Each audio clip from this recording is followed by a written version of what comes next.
प्यारे बच्चों, अस्सलाम वालेकुम। आज हम मज़मून रियाज़ी जमात पंजुम का ब्रिज कोर्स शुरू कर रहे हैं। आइए इसके बारे में मज़ीद मालूमात हासिल करते हैं। अज़ीज़ तुलबा, आपने गुज़िश्ता बरस ऑनलाइन और दीगर ज़राए से अपनी तालीम जारी रखी थी। आपके लिए इस तालीमी साल के शुरू में चंद अय्याम तक साबिक़ा जमात की दरसियात, एआदा और इस साल की जमात के निसाब की पेशगी तैयारी की गर्ज से ये ब्रिज कोर्स तैयार किया गया है। ये ब्रिज कोर्स जुमला 35 दिनों पर मुश्तमिल है, जिसमें एक मखसूस मियाद के बाद जांच ली जाएंगी। इस तरह कुल 3 जांच ली जाएंगी।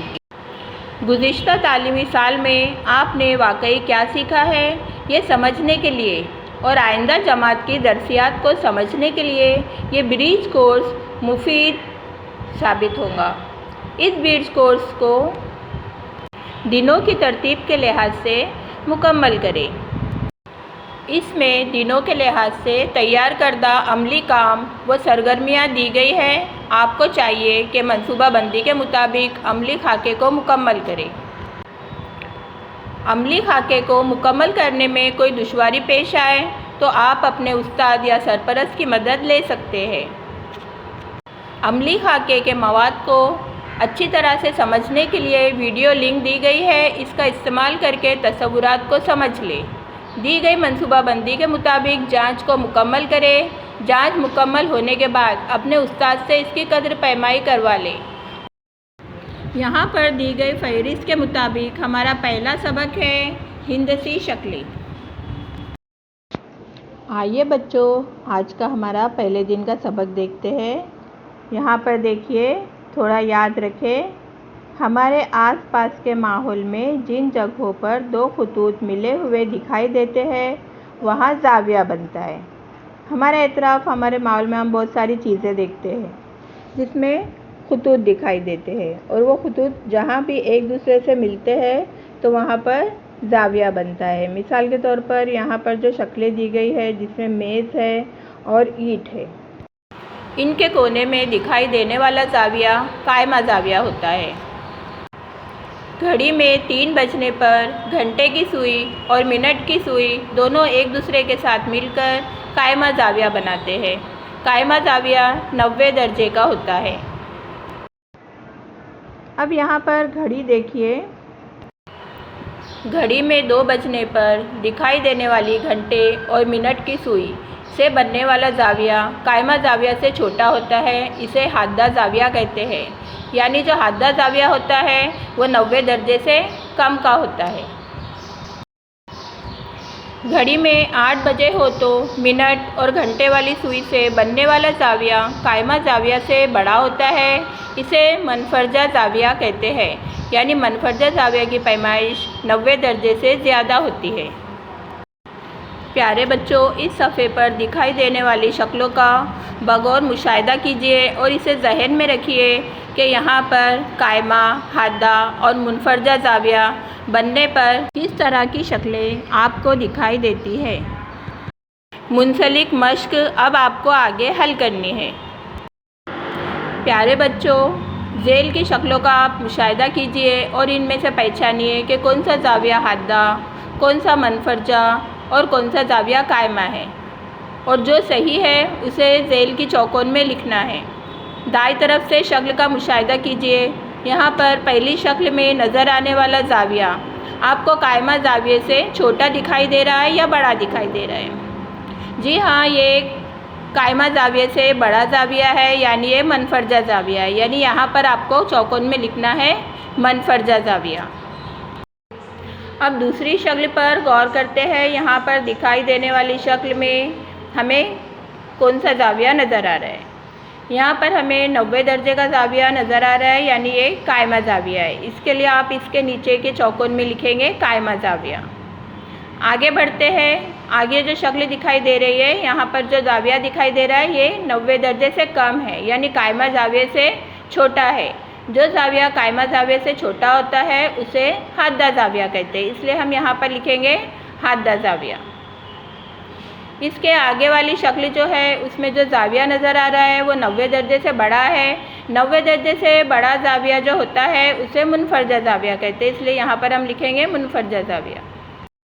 इसके आगे दिखाई देने वाला ज़ाविया कायमा ज़ाविया से छोटा नज़र आता है, यानी ये हाद्दा ज़ाविया है, इसके लिए आप यहाँ पर लिखेंगे हाद्दा ज़ाविया। प्यारे बच्चों, ये मश्क आपको अपनी बयास में हल करनी है। आपको रियाजी के ब्रिज कोर्स के लिए एक सिंगल लाइन की 100 पेज की बयास बनानी है और जो भी मश्क उसमें हल करने कही गई है उसे उसमें आपको ज़रूर हल करना है। बाद में आपकी बयास मंगवाकर उसकी जांच की जाएगी। प्यारे बच्चों, ये लिखने के बाद आपको ये करना है कि ऐसी तस्वीरें जमा करनी है जिनमें ज़ाविया दिखाई देता है। ऐसी तस्वीर जमा करके इनमें जो ज़ाविया बनता है उस तस्वीर के नीचे उस तस्वीर का नाम आपको लिखना है। ये तस्वीर आपको इसी मश्क के आगे कॉपी में चिपकानी है। प्यारे बच्चों, उम्मीद है आपको ज़ाविया की किस्में अच्छी तरह से समझ में आ गई होंगी। आइए बच्चों, अब हम ब्रिज कोर्स के दूसरे दिन का सबक शुरू करते हैं। दूसरे दिन का सबक है दायरे का मरकज़, कुतर, निस्फ़ कुतर। प्यारे बच्चों, आपको यहाँ पर एक कागज़ दिखाई दे रहा है जिसके ऊपर प्रकार रखा हुआ है जिससे हम दायरा बनाते हैं। कागज़ के मरकज़ में एक नुक्ता लीजिए। प्रकार की आहनी नोक को मुकर्ररा नुक्ते पर कायम रखकर पेंसिल वाली नोक को घुमाकर दायरा बनाइए। अब यहाँ पर प्रकार की आहनी नोक आपने जहाँ रखी थी वहाँ पर आपको जो नुक्ता दिखाई दे रहा है इसे दायरे का मरकज़ कहा जाता है। अब आप दायरे पर कहीं भी एक नुक्ता लीजिए, उस नुक्ते का नाम पे रखिए। अब मीम और पे को मिलाइए। मिलाने पर आपको जो कता हासिल होता है इसे दायरे का निस्फ़ कुतर कहा जाता है, यानी मीम पे दायरे का निस्फ़ कुतर है। अब आप दायरे पर एक नुक्ता लाम लीजिए और पे और लाम को जोड़ने वाली एक लकीर खींचिए। पे लाम ये दायरे का वितर है। दायरे के मरकज़ी नुक्ते मीम से गुज़रने वाली वितर यानी दायरे का कुतर है। आइए बच्चों, अब मश्क हल करते हैं। यहाँ पर देखिए, तीर के निशान से दिखाई देने वाले मरकज़, कुतर, निस्फ़ कुतर, वितर, इनमें से क्या है चौकोन में लिखिए। दाईं तरफ हमारे को जो पहला चौकोन नज़र आ रहा है इससे मुंसलिक हमें जो कताखत नज़र आ रहा है जो दायरे के दोनों सिरों को छू रहा है, ये दायरे के मरकज़ से नहीं गुज़र रहा है, इसके लिए ये वितर है, इसलिए यहाँ पर आप लिखेंगे वितर। उसी के नीचे दिखाई देने वाले चौकोन के साथ जो तीर का निशान जुड़ा है उसे देखिए, वो किस चीज़ को बता रहा है। ये बता रहा है दायरे के मरकज़ को, यानी यहाँ पर आएगा दायरे का मरकज़। अब आइए बाईं तरफ वाले चौकोनों की तरफ बढ़ते हैं। बाईं तरफ जो चौकोन दिखाई दे रहे हैं उसमें जो ऊपर वाला चौकोन है उससे मुंसलिक जो तीर का निशान है वहाँ पर जो कता नज़र आ रहा है वो दायरे के दोनों सिरों को छूता हुआ गुज़र रहा है, लेकिन वो दायरे के मरकज़ से गुज़र रहा है, इसके लिए ये हुआ दायरे का कुतर। यहाँ पर आप लिखेंगे दायरे का कुतर। उसके नीचे वाले चौकोन से जो तीर का निशान मुंसलिक है वो जिस कता को दिखा रहा है वो मरकज़ से लेकर निस्फ़ दायरे तक आया है, यानी ये है दायरे का निस्फ़ कुतर। यहाँ पर आप लिखेंगे दायरे का निस्फ़ कुतर। आइए बच्चों, नीचे वाला सवाल देखते हैं। दायरे के हिस्सों के नाम चौकोन में लिखिए। यहाँ पर चौकोन में जो नाम चौकोन के बाहर दिए गए हैं वही आपको देखकर चौकोन के अंदर लिखना है। आज हमने 2 दिनों का ब्रिज कोर्स किए हैं। आपको इसे अपनी ब्रिज कोर्स की रियाजी के बयाज में लिखना कंपलसरी है। लिख कर रखिए और जब भी आपसे बयाज मंगवाई जाएंगी आप उसे स्कूल में भिजवा देंगे। अल्लाह हाफिज़।